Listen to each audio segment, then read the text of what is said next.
और अस्मिता के सवाल, क्या महिला की अस्मिता नहीं है?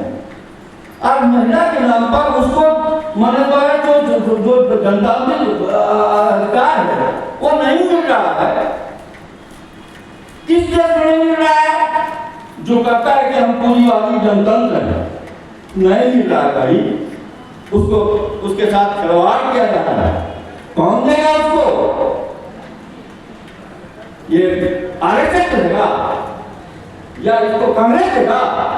नहीं, उसको मजदूर पार्टी देगा, दूसरा कोई नहीं। मजदूर पार्टी का सत्ता जो है उसमें उसको मिलेगा और उसको समानता का अधिकार कहीं दूसरे घर मिलने वाला नहीं। उसके साथ खिलवाड़ हो रहा है, उसके साथ राजनीति हो रही है, जो राजनीति की मतलब सत्ता के लिए होती है।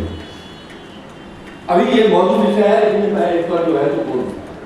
दूसरी चीज है कि दलित के बारे में भी बहुत तरह के स्थिरता और तमाम चीज की बात होती रहती है और बहुत ही मैंने जो है डिस्प्ले होता है। तो मैं वहां भी कहना चाहता हूं कि भैया स्पष्ट है, अम्बेडकर कभी नहीं कहा, उन्होंने कभी नहीं कहा कि हम मार्क्सवादी हैं। कभी कहा? नहीं कहा। लेकिन वो पूंजीवादी जनतंत्र को मानने वाले लोग थे और उन्होंने अन्य चीज कहा हो या ना कहा हो, यहां लगे हो तो वहां गए हो।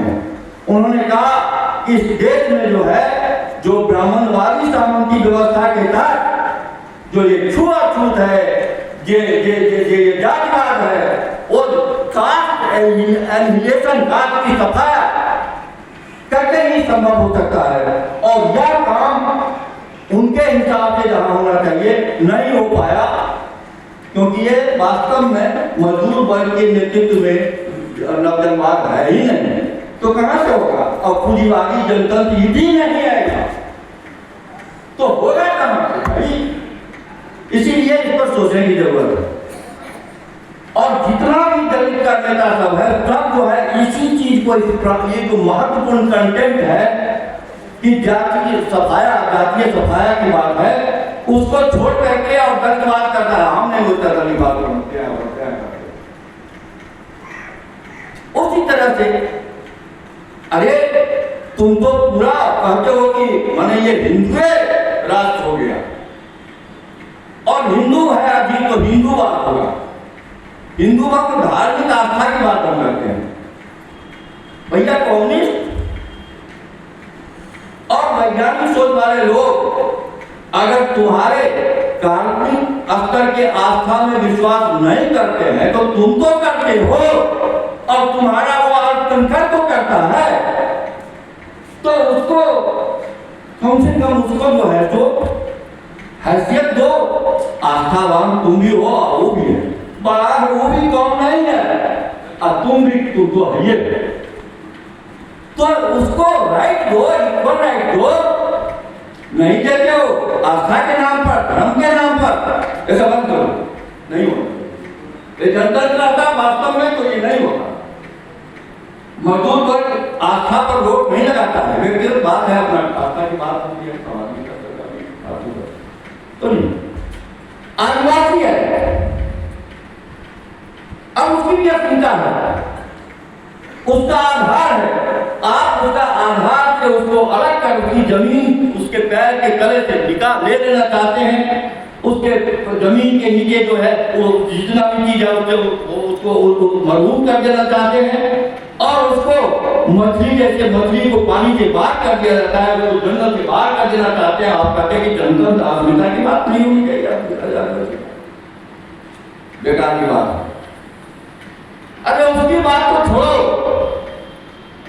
खुद मजदूर का जो पूंजीवादी जनतंत्र के अंतर्गत अधिकार होता है तो अभी ना आया, अभी पहले कर गए कि अगुआ कर लेता है। कानून जाए भाग में, संविधान जाए भाग में, तुम्हारा ने बनाया हुआ जो भी संविधान जो भी कानून है भाग में जाए, अगुआ हो जाता है। इसी तरह से छोटे पैमाने पर तुम अगुआ करते हो, जैसे अमेरिका करता है अगुआ, किसी प्रेसिडेंट को करता है, उसकी पत्नी को अगुआ करके ले जाता है। यहाँ पर अपनी आवाज उठाने वाले को तुम भी वैसा ही काम करते हो। तुम्हारा दोस्त है अमेरिका और इधर, तो भैया इतना ही पर छोड़ नहीं देते हो। किसानों को, मजदूरों को, आदिवासियों को, दलितों को और संख्यकों को उनके समाज में से कहते हो कि इसी समाज में से सारा आतंकवादी, सारा माओवादी, सारा नक्सलवादी, सारा देशद्रोही, सारा देश दूसरे देश का जो एजेंट सब इसी वर्ग में आता है। मतलब मेहनत कश वर्ग और जनवादी वर्ग जो है वो आधार है, और उसी को तुम कहते हो कि सब आतंकवादी सब है। और वो बचा हुआ है वो बेटी बुनिया जी उस शहर में जो रहने वाला है या छात्र है, छात्र नौजवान है, शिक्षक है, बुद्धिजीवी है, अगर वह न्याय की बात करने लगे, अगर वह गणित की बात करने लगे, अगर वह कोई डेमोक्रेटिक मांग को जायज ठहराने की बात करने लगे, अगर वह अंधविश्वास का विरोध करने लगे, अगर वह वैज्ञानिक तर्क दे, तो तुम उसको कहोगे यह अर्बन नक्सलाइट। यही कर रहे हो। इतना ही नहीं, हम सभी जानते हैं कि ये अपने जात का छोटे पूंजीपति, छोटे व्यापारी, मझोले तक को नहीं छोड़ता। ये अमेजन घरे घरे सबको हटा के, छोटा छोटा दुकानदार सबको हटा करके, काउंटर लगाने वाला और ये सब कराने वाला सबको हटा करके घरे घरे पहुंचाने का व्यवस्था कर दिया है। और उसको ऐसा लाचार कर रहा है कि तुम अपना सामान नहीं दे सकते। तो ये सवाल यह है, इस पर हम लोगों के अभी मार खाने वाला जो दूसरा शासक वर्ग है उसके एक अध्यक्ष हैं, नाम है उनका खड़गे जी, खड़गे सुना होगा आपको।